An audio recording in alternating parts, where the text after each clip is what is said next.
to do. Saadia has been doing a very commendable work in terms of going to grassroots, house to house, talking about FGM. That is something some of us were not able to do, but I really commend her for all that.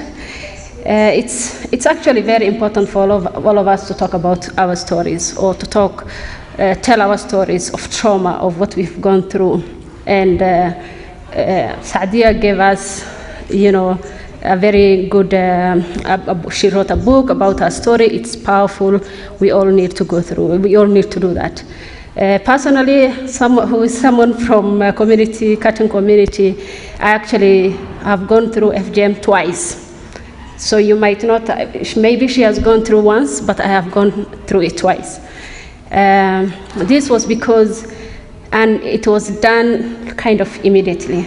I will try to narrate a little bit of my story just to tell people how this is horror.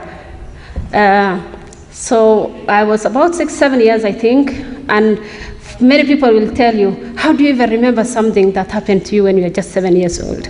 I guess some of these traumas cannot be easily forgotten.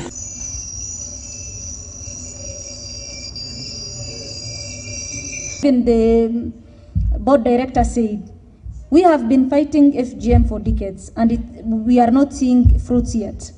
In my community, FGM prevalence stands at 94%. Despite the national prevalence being at 21%. That tells you a lot, that 9 out of 10 girls have already gone through FGM. Where are these survivors? They are within us. Today, I'm sure everyone was shocked when Fatima stood up and said she was cut twice. Perhaps her story is even more painful than mine. And that's exactly what other women survivors are going through. That is the silence that we need to break. How can we build their confidence so that they can share their stories?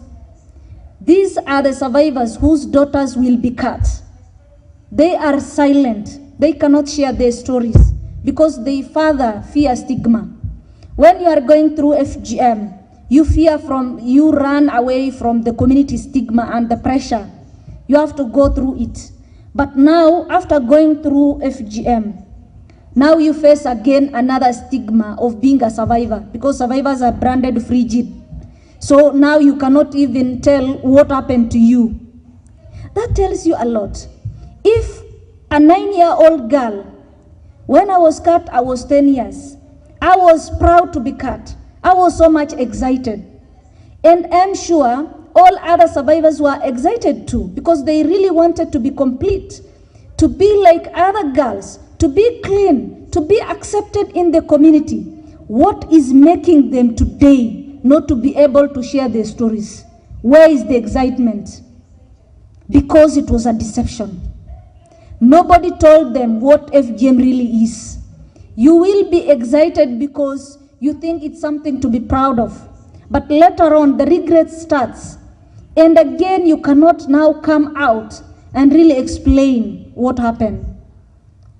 That's exactly what survivors of FGM go through.